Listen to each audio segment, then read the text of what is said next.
What's up? What's happening? George Balkji with Travis Thomas. This is Foxborough Rush Draft Day 2, baby. Yes. So Will Campbell has spoken. This is before the Patriots get into the draft, picking in the second and third round. 2 picks in the third. Got a lot of needs left. So we'll start out talking Will Campbell, though. Had his introductory presser, meeting the Patriots media, flying in from Green Bay, wearing a nice blue suit, speaking at Gillette Stadium. So we'll play some sound from Will Campbell, and then we'll give you guys, as this episode goes along, right after the picks, we're going to record them piece by piece, give you a raw, right-away reaction, instant reaction to those. But, Trav, let's start with Will Campbell. What we know. Yeah.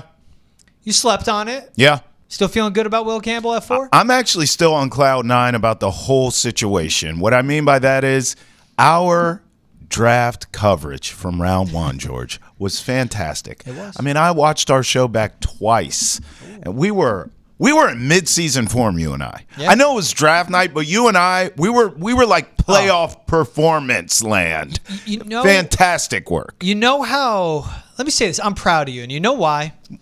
Because I didn't have to say his name, but we're talking tackles, and you go, what about Josh Simmons? Aren't you big on him? I know. And I looked across the table, and I swear to God, I fell in love with you all over again, I know.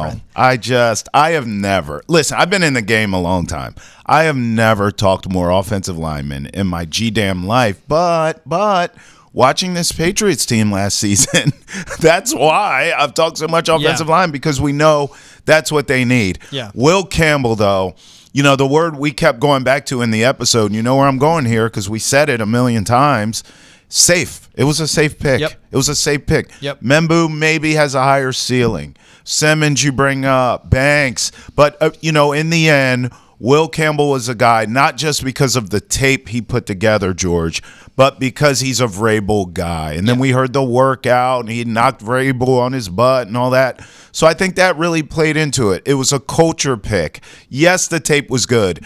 Yes, we understand the measurements, and the measurables aren't there, and arm length and wingspan and all these kinds of things. But the guy on tape against the best competition in the best conference in America, in the SEC, did his thing. And he has that Vrabel mentality. It just made sense. It was a safe pick, George. Yeah. Again, it's a guy that stepped in 18 years old at LSU, started from day one, checked every box. When it comes to what you do as a coach, now you coaching offensive line, does that. Hands, feet, athleticism, good posture, good base. He doesn't have to be coached. That's right. He'll be the offensive tackle to break camp. They'll see how he looks at left tackle going up against NFL edge rushers. Yep. And if he's okay, he sticks there. If not, they move him inside a left guard. He'll be an all-pro left guard. He's either going to be an average tackle. At best, he's an average left tackle. 15th best in the league. And it's because of his extremely small wingspan. And that's part of his story. Or moves inside, and he's a top 5, top 10 guard. And on the left side of the offensive line, they have an anchor. And this is a guy that's going to be with the team for 12, 15 years. Safe. As a face of the franchise, along with the Drake May. What they see is one day 10 is up there retired at Gillette. 66 up there retired at Gillette. They're both wearing red jackets one day. That's right. And that's what he brings. He's an extension of Vrabel. How you want to know that? Just hear from him. Here was Will Campbell when he was asked about his 30 visits to New England and how he just simply worked his tail off. And that is part of what won over Mike Vrabel and the evaluators for New England. For me, it was just coming out there and, you know, giving them everything that they flew down there to get, showing how intense I was, how coachable I can be. And just really having all eyes on what they wanted to see. Whatever they wanted to see, I was willing to do, no matter what it was. And that's something that I just wanted them to know, because I'm going to do whatever they ask me to do to help this team win in any way that I can.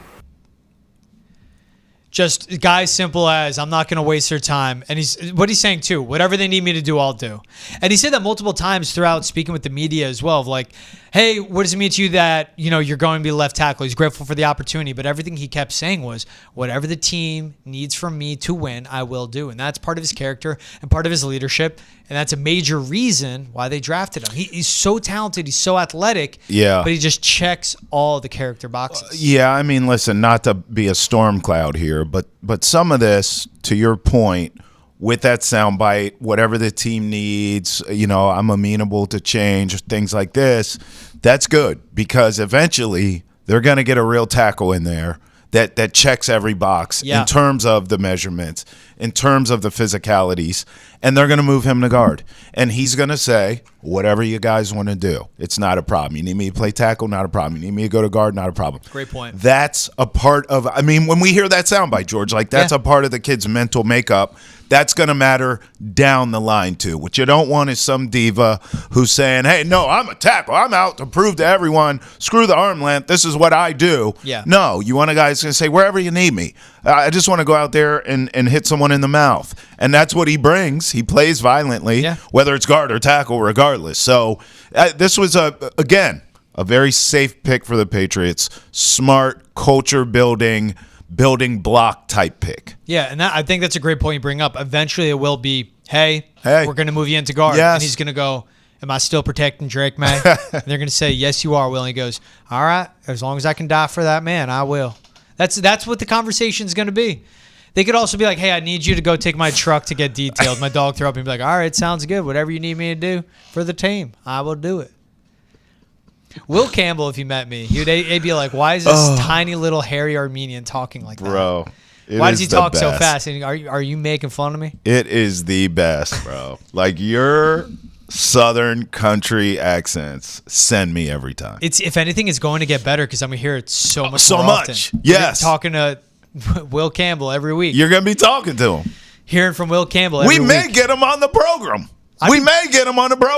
I'll read the room. I'll try and break it out. Be like, Will, I got to ask about the Boston accent. All right, before we get to that, the big thing, too, is culture. Yes. And the big thing with Will Campbell is everything he brings to the culture and what he means to building up the culture. Keep in mind, we asked Wilson Alexander on the live show. Mm-hmm. Will Campbell came in with Brian Kelly into LSU. Yep. He was a vital piece on Brian Kelly establishing the culture. He has to do the same thing with Mike Vrabel as the new head coach here for the Patriots. Right. What does a culture mean to Will Campbell? He has this to say right here. Yeah, culture is everything. Culture wins you games. That goes for, any stage of any sport. It could be high school, college, NFL. That's what's going to set you up for success in the long run, because whenever you have that bond and, the trust in the guy next to you in that relationship, you're willing to do whatever to make sure that you succeed and not let the guy next to you down. And, that's something that I'm all about. I want everybody on the field to know that I'm going to give them everything I have. I want them to have full trust in me and that I'm going to execute my job. And let's just go win some games. I mean, that's like iron sharpens iron right to the T, man. He's like, culture's everything, wins you games. Yep. Any stage sets you up for the long run. He gets it. And that's where culture is just thrown around all the time. Yeah. Sports, at work, everything, everywhere. Culture is just thrown around. I think people forget what culture actually means. Mm-hmm. It's used so much. But he gets it and he understands it. And when you have a guy that comes in, just turned 21, is going to be the cornerstone and the building block and the foundation of this offensive line. And he understands, whatever he does, everyone's watching, and he has higher expectations. Yes. He has to lead by example because of what he comes in with being this pick. He gets that and he embraces that. That's what he's saying with this. Yeah, I mean, listen, it can't be understated. We're talking about bleeping LSU here. I mean, it doesn't get bigger stage. It doesn't get bigger culture than there. So he's used to this, and I get it's not the NFL, but there's a reason, George. These NFL teams are drafting LSU Tigers, Georgia Bulldogs, Alabama, so he comes in, he knows the drill. It's not too big of a moment for him. It's not too big of a stage for him. He's going to be just fine. And again, he's a Vrabel guy. That is the big part of this. He is a disciple of that Vrabel gospel, and it's going to work out in that way. What was great, too, he was asked, what's it like being at Gillette Stadium. He mentioned his visit. Yeah. I mean, he played down in the Bayou. They're fitting 105, 110,000 people into that. LSU, Bama, when the noise is turned up and the lights are brightest. That's an NFL game, George. Yeah, it's that magnitude, that atmosphere. That's an NFL game. That's more rabid than an NFL game, man. That's people live and die for those games. And again, but that's important. That's when they're in playoff games. And that's why when you get guys from these big schools, they don't freeze up in the moment. No. They don't get stunned and the stage is too big or the lights are too bright. That doesn't happen with him. Yeah, he's also hearing all the loudmouths like us say that he doesn't measure up to the position. Yeah. So, You don't think that's going to drive this kid? I mean, bro, this kid is an absolute maniac. Yeah. Like, these sound bites we're playing, he's calm, cool, and collected. But we've also heard other sound bites where he is very intense. Yep. And we heard that in the pre-draft workouts. Again, the Vrabel thing, the workout with Vrabel. So he's an intense kid. He's hearing this stuff. That's fuel to the fire. Mm-hmm. You know, that's a chip on the shoulder kind of thing. All great players have it. He is going to absolutely mow people down this first, at least his rookie season. He's going to mow people down at tackle. There's no doubt in my mind. And I do want to hit on that. The arm length is real, and it's not literally the arm length, it's the wingspan. But still, people today are like, you know what? It's the film and everything. No, he's going to be fine. He's going to be a tackle. Yeah. He had the shortest wingspan for an offensive tackle at the NFL Combine since 2011. He would have the shortest wingspan for a starting offensive tackle in the NFL since 1998. Eventually, there's a reason 80 inches is the landmark for wingspans. Eventually, that matters. Yes. Tristan Wirfs, 34-inch arms, 80-plus inch wingspan. Rashawn Slater, 33, on the dot. Inch arms, 80 and an 1/8-inch wingspan. Mm-hmm.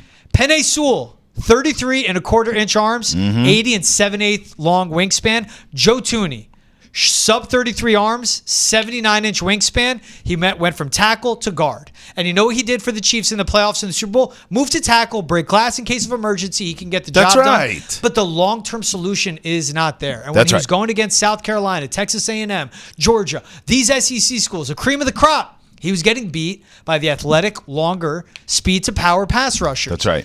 Now, when you're in the NFL, you're seeing 32 of 32. I love the pick. I think he's going to be great. I think he's going to be an all-pro guard. Me too. I really do, because of his athleticism, form, technique, everything. But for people to keep saying that the wingspan doesn't matter, it does. It does matter. It does. There's a reason NFL teams care about it. There's a reason we know this data. If you keep saying, well, you know what, wingspan be damned, he would be such a transcendent outlier. Whatever Tom Brady accomplished becoming a 6th-round pick to the greatest of all time, Will Campbell would basically match that. As an offensive lineman, if he became a starting left tackle with these natural deficiencies, that's right, and he's known and he's dealt and he's played with them, he can overcome them because of his athleticism inside at left guard. That's right. Sorry, man. I wake up, I see stuff on Twitter sometimes. It's like manifestos, and it's like, get over yourself and just admit he's a guard. It's okay, but he can play a little bit. Yeah. That's fine. Spot tackle, spot starter, I'm good with it. Yeah. Hey, if you guys are enjoying the program, make sure to know that just because the Patriots picked 4th overall doesn't mean Foxborough Rush is going anywhere. We're year-round, Monday, Wednesday, Fridays. New episodes dropping 3 days a week. What do the Patriots do now moving forward? First phase of the offseason is done. The draft is behind us. But how do they put together a winning roster? Catch all that and more on Foxborough Rush, wherever you get your podcasts, wherever you watch them as well. All right, let's bring him in. Keegan Stiefel, he's down at Gillette. Patriots with the 2nd pick in the draft, 38th overall, take TreVeyon Henderson, running back out of Ohio State, 5'10", 205, good build, good contact balance, home run hitting back, great in pass pro, good pass catcher, and is coming out of a multiple scheme that overcame a lot of adversity. We'll get into all of it. Played for Chip Kelly at Ohio State. Obviously, Riley Larkin, who is in the quarterback room in Columbus, is now on this offensive staff as well. Keegan, Trav, what did you make of this pick? At 38, I want to tackle a receiver. Yeah. They go running back to back up, going with an offensive lineman around one. Keegs, you go ahead, because I listen, the kid is a stud for everything George said. I mean, average 7.1 yards per carry last season for the Buckeyes of all people. But there were other guys, Keegs, that I mean, Donovan Ezaraku, Mike Green, Luther Burden, who you know I love, Jalen Noel. I mean, there were a ton of guys on the board. Arante Ursary. I mean, but again, this kid is a stud, so I don't want to take away from him. There were just other names that were on the board that I was more intrigued in. But I'm happy with the pick, Keegs. How do you feel? So people fell in love with the idea of a wide receiver. And I think what we're all failing to realize here is, like, they need help. They just need a weapon. Yeah. And in TreVeyon Henderson, you know, I tweeted this out. I think it might be a little strong. So, Ethan, get the clip machine ready. I think this is the most talented player that Josh McDaniels has ever had to work with in that passing down running back role. You know, Kevin Falk, Shane Vereen, Rex Burkhead for a little while, Dion Lewis, James White. This guy has the talent to be better than all of them. And I know that's a lot of pressure to put on 45 minutes after he got drafted, which is where we're sitting here today, but he is that talented. He's coming from that kind of background where in Columbus, he was a superstar recruit. He was their number one running back. And then they started to realize, maybe he's not a bell cow. Maybe we need to put him into a role that maximizes his skill set. Chip Kelly comes in, they bring in Quinshon Judkins, and that's exactly what they did. He's going to slide into that exact role here in Foxborough, and I think he's going to hit the ground running. Yeah, and I think what's big is they dialed back his touches. He averaged just under 11 touches a game this year. And as Trav pointed out, it's not just like he averaged over 7 yards a carry. That was his career high. Yes. So he falls in perfect playing with Ramondre Stevenson. That is first and second down is Ramondre Stevenson. Third down is TreVeyon Henderson. Second and long, TreVeyon Henderson. And what they went through with Ohio State, dealing with the injuries up front, they had to change the running scheme as it went along. That's right. It was gap zone, pin pulls, counters. Chip Kelly threw the phone book at him. Again, and that was a pro-style offense that they ran. That's why I wanted Chip Kelly in a way to maybe be the OC here. It makes sense to go out and get him. Here's my thing, and Trav mentioned it, but Luther Burden, Donovan Ezaraku, Jalen Knoll were all on the board. Yes. They go with the running back at 38.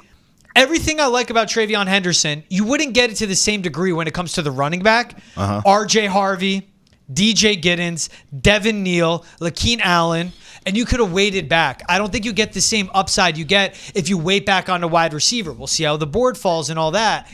But I just don't think I just don't love it. At 38 for a team that needs pass catchers, you go with the guy that brings a lot of juice to the offense, can break away runs, great contact balance, good vision, needs to improve there.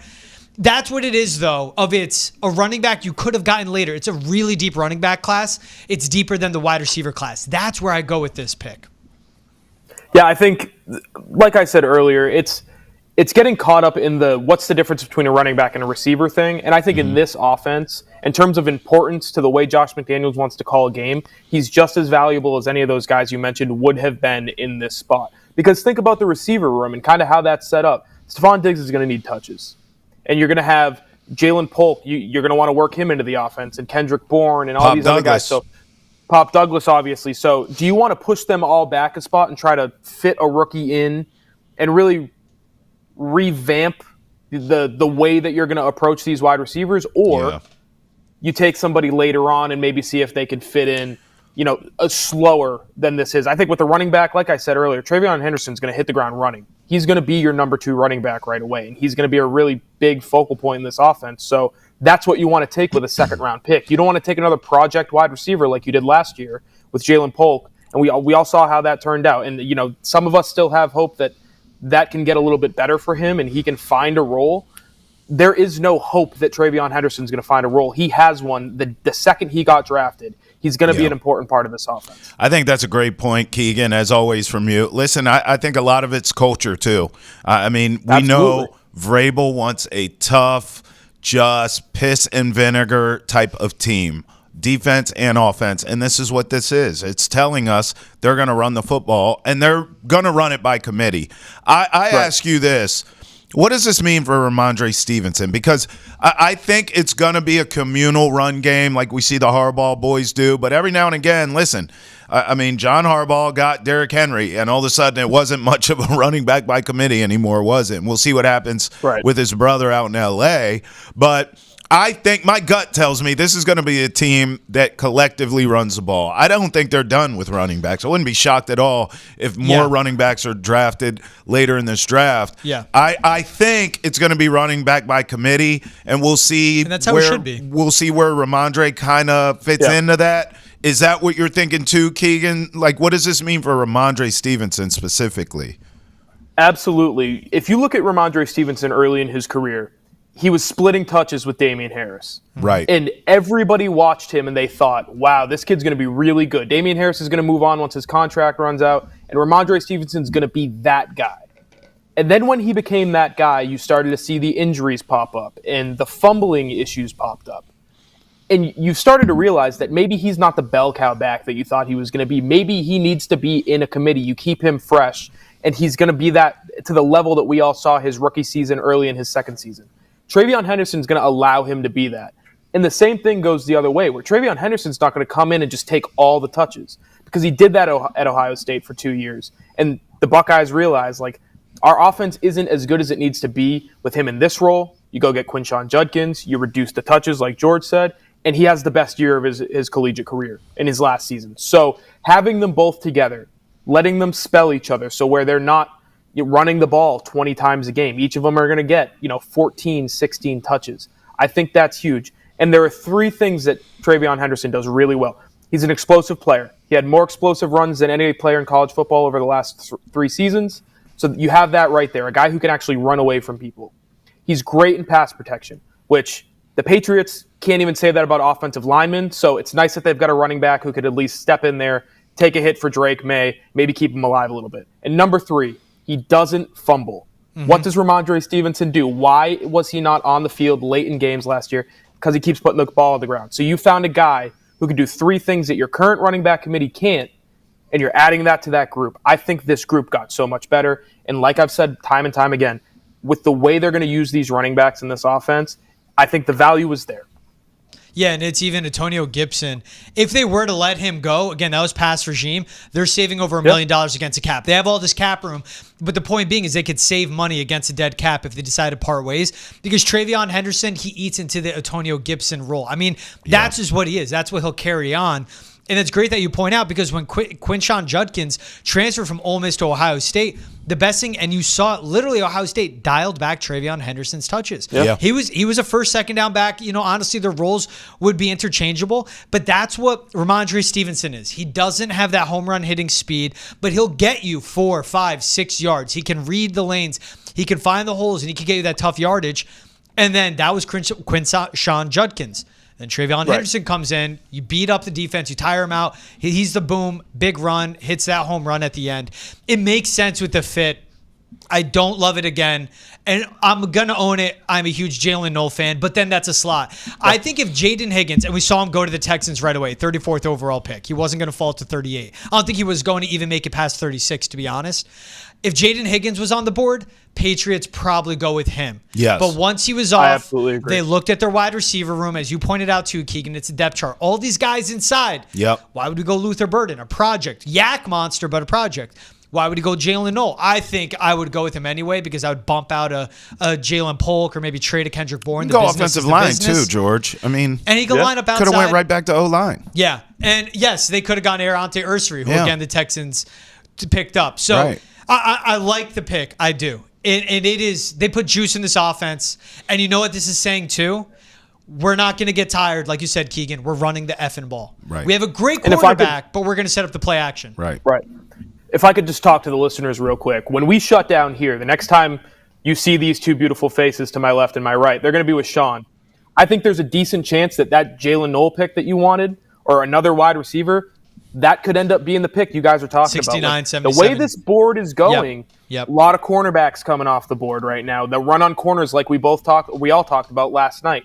This is the stuff that happens, right? So you think you need to stretch for a guy at 38, and then all of a sudden you're sitting there at 69 and he's there because, teams have different needs than what you might have thought coming into the draft. So we'll see. I won't be here for it. Unfortunately, I can't laugh in your faces if it ends up being Jalen Noel, but there's a chance there. I think all of these needs that everybody continues to feel that New England has, the wide receiver, edge rusher, I think they can still fill him here on day 2.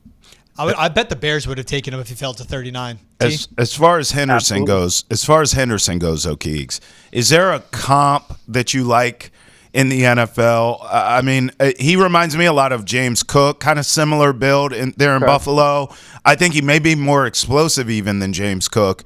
Is there someone that Henderson kind of reminds you of currently in the NFL at all?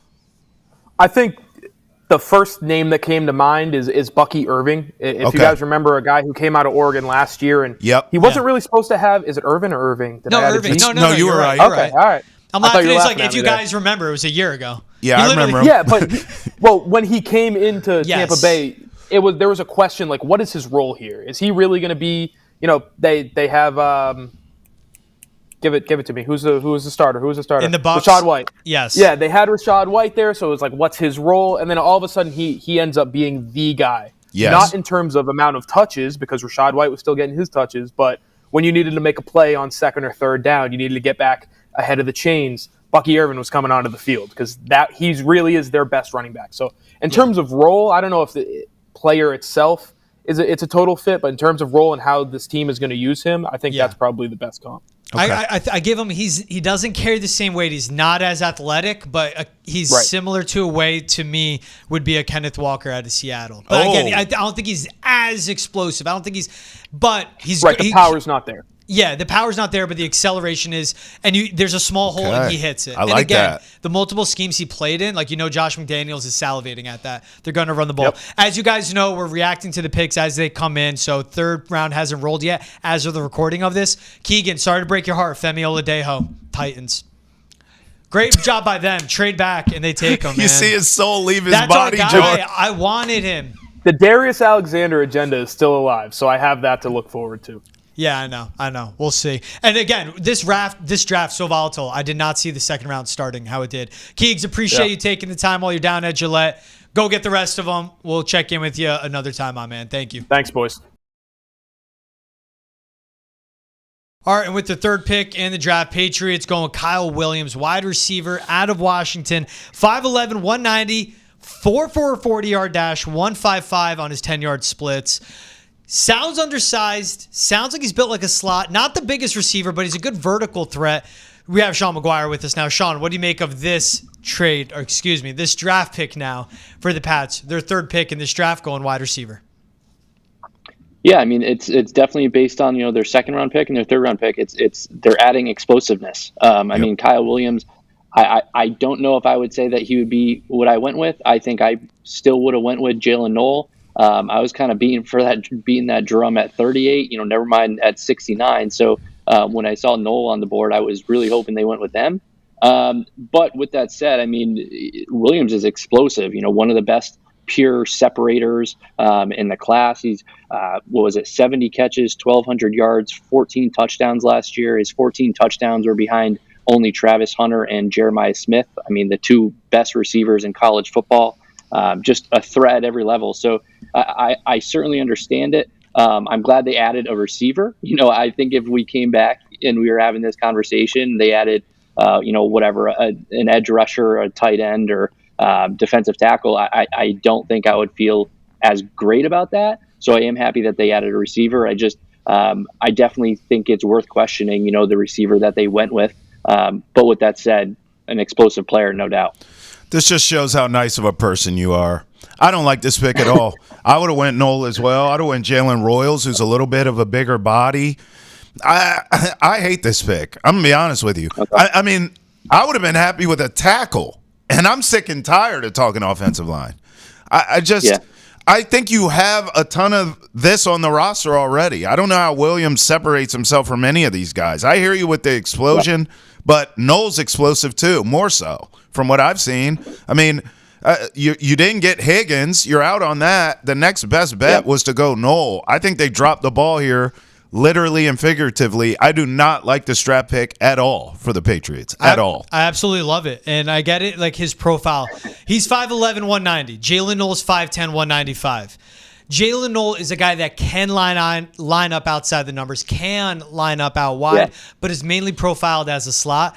With Kyle Williams, much faster as a vertical threat, better separator off the line of scrimmage, good separation at the top of his routes as well. And I'll say it again, he's 5'11", 190. He plays bigger than his size. And I actually think when I was watching his tape, I really like how he is with contested catches and going up and attacking the ball. He's better at the catch point than I would expect for someone his size. And with this, he's not the same exact frame of his density, but he reminds me of a Stephon Diggs coming out of Maryland where he could start as a downfield threat, and then I think eventually he becomes that more of an underneath receiver. This is a wide receiver 3 right now for the Patriots, and I think he works his way up to a wide receiver 2. But he's a really smooth accelerator, great vision against zone. He knows where to settle down into windows. He averaged 17 yards a catch, and he also averaged 8 yards after the catch as well, while at Wazoo, and had an 11 yards average depth of target. Like, this guy is a downfield, move the chains. You think he's better than Pop Douglas? Yeah, 1,000%. I don't. Pop Douglas is an inside slot that's short on routes, catches, everything like that. He's kind of like a gadget type receiver. Kyle Williams lines up outside, runs good routes, needs to refine it. He's very athletic, more explosive. He's that downfield vertical threat. You know when every time Drake May threw a deep pass last season, it was Kayshon Boutte coming down with it, and then he would get tackled because he doesn't have that next level of speed? No more of that. He's going to push Javon Walker or Kayshon Boutte out of the wide receiver room, Kyle Williams steps into that role. I get it. You don't love the frame, and I get the Jalen Noel, but that's the Patriots saying they got a home run hitter with TreVeyon Henderson. They got a home run hitter and a wide receiver with Kyle Williams now. Yeah. If they went Noel, someone just asked me that on X. That was my guy. Yeah. I wanted him at 38. Yes, I was you did. pissed they passed up on him. But they're saying we got enough inside receivers, Stephon Diggs, Kendrick Bourne, Pop Douglas. We need to get guys outside and a downfield threat. Drake May has a massive arm and is really accurate down the field. They got him a receiver that will answer that for him. Yeah, George, I think that's the biggest thing. I mean, I was looking up, he played 74% of his snaps are outside. In comparison to Jalen Noel, I mean, that was a complete opposite. Jalen Noel played like 25% of his snaps outside last year at Iowa State. So certainly that is the biggest thing. And you're talking about explosiveness. You're talking about, a separator who there's a lot of times where, he's run down the side of the field as their X receiver and there's no one around him because of his speed and because of, how quickly he can separate. And one of the adjectives I saw was that he's quick to uncover. So I think that kind of paints the picture right there. And I do continue to go back to like the Jalen Noel thing because I think that is worth it. But to your point, George, like they have a lot of those guys. And Jalen Noel, for all that he is, he was really good at Iowa State, but he would come here and he would be a true slot. And that's the reality of it. And they have those guys. So they went with someone that's, a different sort of playmaker to them. And I would say, Travis, to your point about like DeMario Douglas, I like Pop Douglas a lot. I think that Patriots fans probably overrate him a little bit. And when it comes to this sort of player, this is a different kind of player, given his explosiveness and his speed. And, he can create at all three levels, and that's not something that Pop Douglas can. So for all those reasons, I certainly understand it. And the Patriots offense, again, I word of the day is maybe explosive after the second round and third round picks. And that's exciting. I get all that. And I guess philosophically, I don't have a problem with any of that. So it's not even so much a knock on Williams, even though I would have went Noel. At wide receiver, you need more big bodies. They don't have bodies. This kid isn't a body. And also, I look at the tackles right now. Charles Grant, still on the board. But that's reading the board, and they traded back later in the third. They did trade back. He is a third to a fourth round pick, Charles Grant. Yes. That's reading the board at that point. That's them going, and they can maybe get a Josiah Stewart, and they go Charles Grant later. Wyatt Millum, they can go with a very versatile. You don't have to take them there, you're saying. Inside offensive lineman. Right. And with Kyle Williams, too, though, also, it was a lot of tight alignments at Washington State. So, yes, there's that snappage split, and I saw the same thing too, Sean. But he's either slot or he's lining up tight alignment, but he's a furthest out receiver. So it's a little deceptive in how his snaps are split. But PFF puts it that way.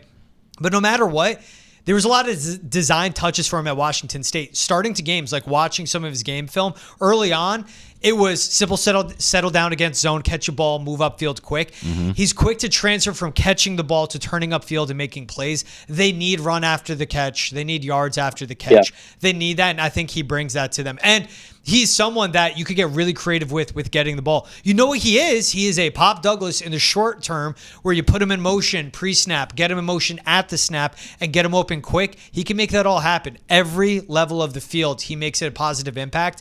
This is a guy that every draft analyst, every draft expert was raving about the last 30 days leading into the draft. Yeah. That's not smoke. There's truth behind that. Older receiver, late riser. He's probably close to his plateau. But again, this wide receiving room, you have to round it out for the next few years. This is a guy that is a 3 now, could be a 2, and could be a good 2/3. They're going to run a lot of 11 personnel. You need 3 receivers on the field, so we could throw 1, 2, 3 out the window. This is a guy that's going to be there every down for Drake May. Is going to be reliable. Really good hands. Really, really good hands. I also think when you're thinking from a Patriots perspective, I mean, you can pretty much say goodbye to Kayshon Boutte, I think, at this point. Yeah. I mean, this is just, not only do they have, 9, 10 receivers in the room at this point, and not only has there been some rumors and reports going around that the Patriots are trying or interested in trading Kayshon Boutte, but I just think like this is a kind of player that pretty much comes in and takes his spot right away. Yeah. Well, I'm going to tell you guys something. There are 3 players that I wanted to be in a Patriots uniform in this draft, and all of them went to the same G-damn team in the AFC. Yeah. And I'm telling you, I'm going to revisit this conversation with you guys as the years goes on because I just think the Patriots dropped the ball in a few places here. Jaden Higgins, Ariante Ursary, Jalen Noel, all of them. Houston Texans. Yeah. You couldn't get one of those cats? I just listen, again, it's not so much the Kyle Williams pick itself as a player. I hear you guys. We talked about him. We evaluated him. We talked about him. I'm familiar with his game. I just think they could have went in different directions here. I don't love the pick. I'm sorry.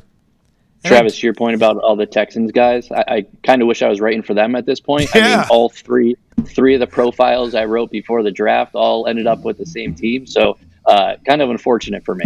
Yeah, well, it shouldn't have. It shouldn't have, Esmeezy. One of them or two out of the three should be Patriots, in my opinion. Yeah, I mean, I got a buddy that Nick Casario is paying attention in Nesson.com. Exactly. I think that's what's got to be the outcome of this. Former Patriot guy, and he's going with three good players. Ariante Ursary at worst is going to be a starting right tackle for an offensive line that needs it.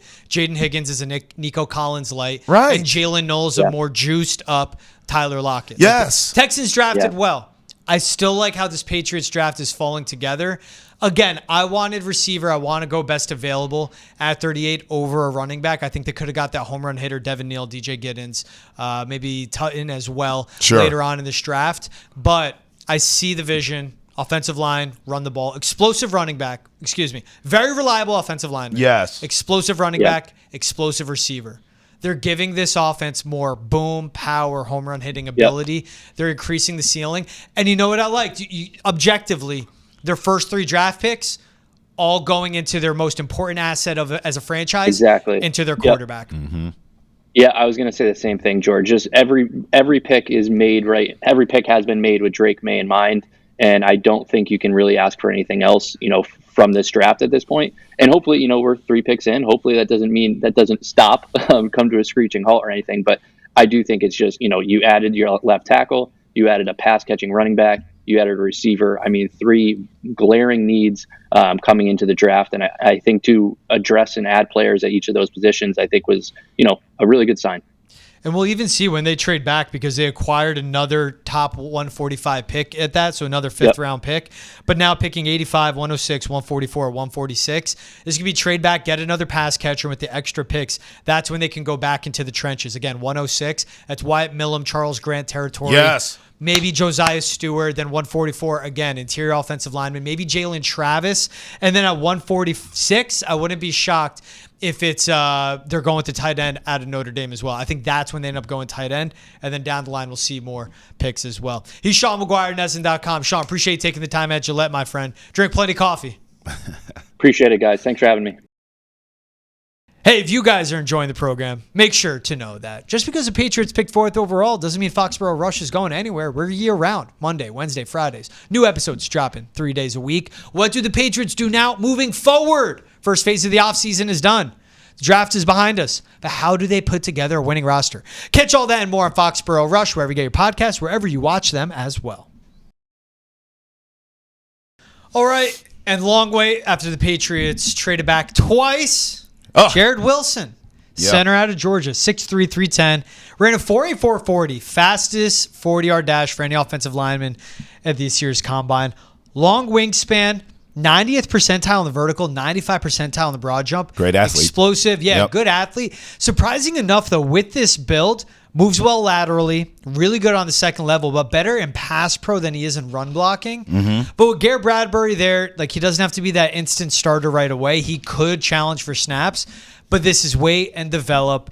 The big thing, though, with Jared Wilson, high character. Yeah. Just checks the box of everyone that Mike Vrabel's bringing in. That's what they're going with the route. It's what they did when they go with a Will Campbell first, obviously with all the culture and everything that he brings in. It's what they go with the route of a TreVeyon Henderson, adding home run hitting ability, Kyle Williams, good culture, Jared Wilson. And that's 2 guys in the offensive line. That's where he wants the leadership to come from. It comes from the offensive line. It comes from the guys up front. Yep. This is also a guy that when he was at UGA, 1 year starter there. That's it. Just 1 year, but was second team all SEC. He blocked in a zone and gap scheme, so multiple run variations is what UGA went with. What Georgia went with, Mike Bobo's scheme. Is okay pick. Seth McLaughlin would have been there later. Coming off a torn Achilles would be tough. But again, Garrett Bradbury, Drew Kendall out of BC would have been there later.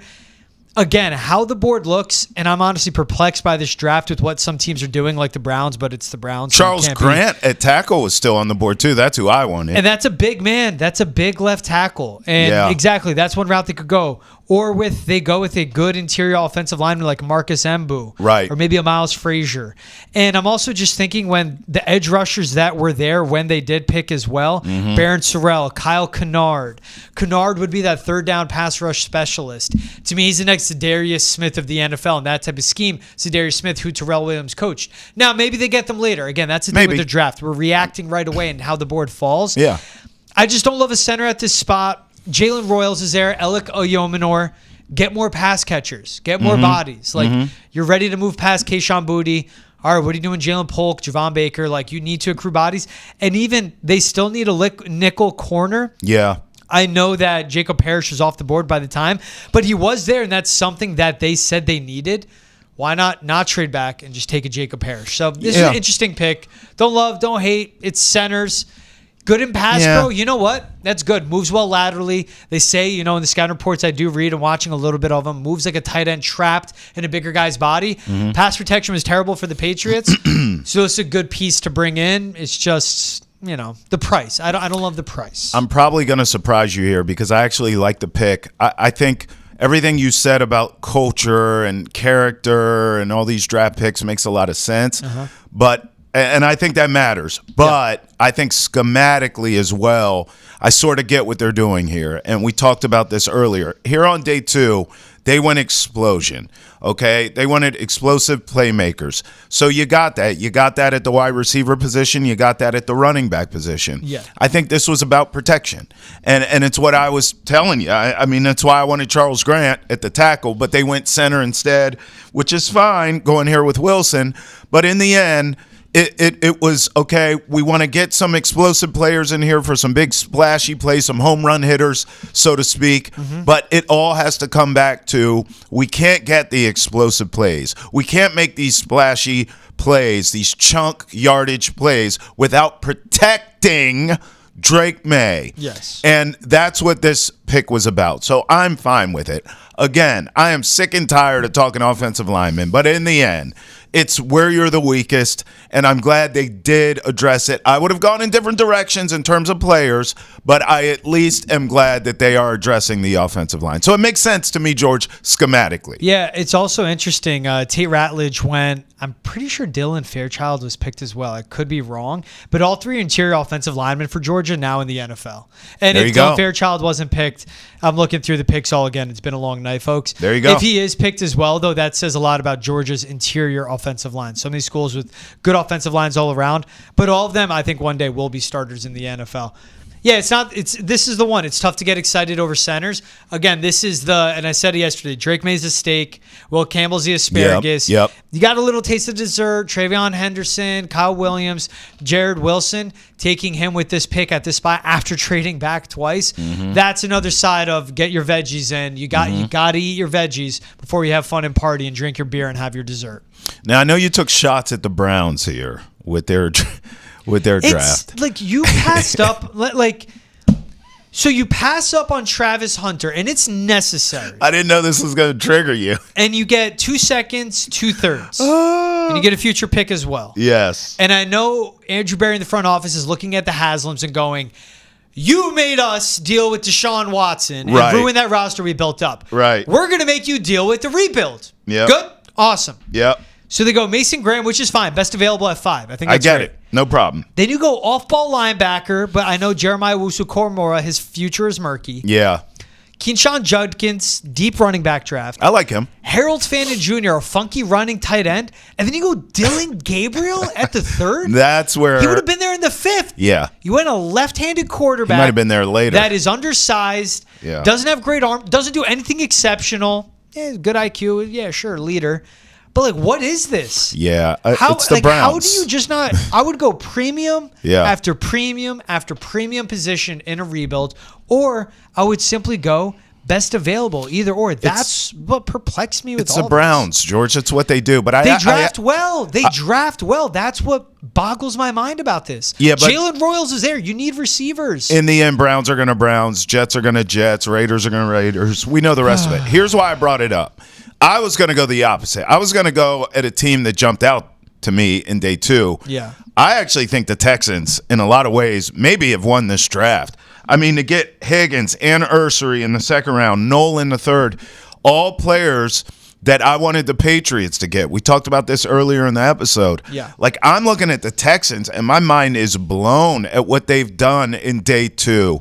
That team, to me, I like the Patriots draft, but that team, to me, the Texans, have really stood out. I think they have had they have had a stellar draft. Yeah, Bengals took Dylan Fairchild, so there you go, all 3 interior offensive linemen. Chicago, Colson Loveland, Luther Burden, Ozzie Trapillo out of BC. Yes. And Shamar Turner. Yes. Better in the trenches, better for Caleb Williams. I just love what the New York Giants did. Mm-hmm. You stick and pick Abdul Carter, trade back and get your QB of the future, and then you take Darius Alexander. Like, you have Dexter Lawrence, Brian Burns, Kayvon Thibodeau, and then you're throwing in Abdul Carter and Darius Alexander. That's wave after wave after wave after wave after wave after wave getting punched in the mouth by a defensive line.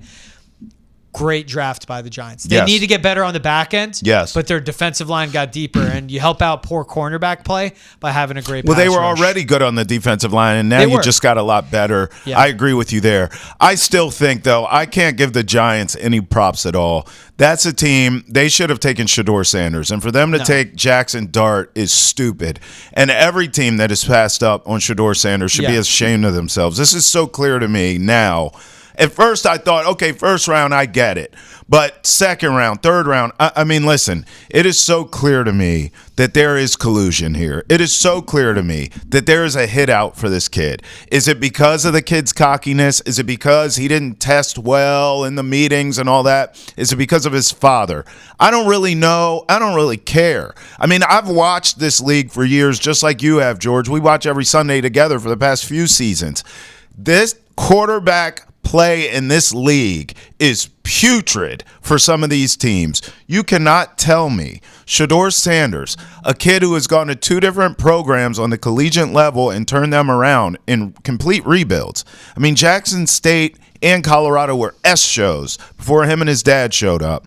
And the kid, I get it, he didn't win a natty, but the kid, we watch the games, he can play. He won games. He had some of the worst offensive lines I've ever seen. He was still making plays. They were winning games, close, clutch games, because of some of the plays that Shedeur Sanders made. You don't like his antics, fine, but to keep him out of this league is ridiculous. You cannot tell me a Dylan Gabriel and a Jalen Milroe and all this nonsense, please. This is collusion, and it's not like we haven't seen it in this league before, and it's not like we haven't seen it at that position, and it's certainly not like we haven't seen it with a black quarterback. It is ridiculous what the NFL is doing with Shedeur Sanders. My only hope is that he does get drafted some damn where and gets a chance, and I hope that chip on his shoulder is now a freaking boulder, and he could show people he belongs in the league, because that's really what this is about, George. Yeah. He belongs in the league. No, he definitely does. He's a better prospect than Dylan Gabriel and Jalen Milroe, that's for sure. Unless the upside on Jalen Milroe's next Taysom Hill, like, fine by that. When Dylan Gabriel got picked, it was multifaceted of like, why are you picking him there, and how is he going over Shedeur Sanders? Shedeur Sanders in a West Coast system, like if he lands with the Rams and is able to sit and develop for a year and pick up the playbook, is fine. What jumps out to me is that, all right, he interviewed poorly, cool. We know the guy is cocky, just like his dad. That's fine, sure. But when it's the poor whiteboard, which is basically you get up in front of the team, they give you the play calls, and you got to basically map out what you do here in the decision making. He always played in a very simple offense in college, both at Jackson State and at Colorado. Drop back, Travis Hunter there, boom, hit him. And he played okay off script, developed bad habits, but had consistent accuracy, good base, and can throw from multiple arm angles, flip his hips, would make pro-level throws in everything he can do in his system playing off script. But when he's performing bad at the whiteboard, you know whose fault that is? His head coach in college, which was his dad. And that's what I come back to, where you don't like the way he's carrying himself and he's coming in with a big ego and he's full of himself. That's also a product of the parents and the upbringing, but also the poor whiteboard. At least if he has the IQ to overcome that and you go, cool, he's really smart. But if you can't perform well on the whiteboard, well, who was giving you the offensive coordinators you played for? So, yeah, it's interesting. They're making a statement. Like the NFL, GMs, front offices, they're saying something to Dion. That's what they're saying with this. And unfortunately, Shedeur has to deal with what his dad laid out for him, I think, in all of this. I mean, that's a shame, too. Look at what Deion Sanders has done for the NFL and what the NFL has done for Deion Sanders. I just think, honestly, I'm disgusted by how this has played out. You cannot convince me that this kid's talent is not worthy of being at least a day 2 pick. It's just ridiculous. In a market like New York, I don't think he would work. I just think it's New York, man. Lights are too bright. In Cleveland, they're taking their medicine and they're tanking for next year quarterback draft. They got 2 firsts. They're taking for Arch. But for Vegas with the Tom Brady ties, that's the red flag. Yeah, very close with that family. That's right. And that's what surprised me with all of this. They need a quarterback. I'm wondering. They need one. Yep. They need one, and they could have had him twice at the end of the third. There's no way to shape it where it makes sense to me. It's just ridiculous. It's interesting. We'll see if he's drafted. He should be. Will Howard, Quinn Ewers, if they go, Shedeur Sanders has to be drafted at that point. He's Travis Thomas. I'm George Balkji. This is Foxborough Rush. Appreciate you guys staying up late with us. Day 2, NFL Draft on. We'll see you guys later this week with a new episode. Draft concluded. We'll recap it all. Foxborough Rush, you know where to find us. See ya.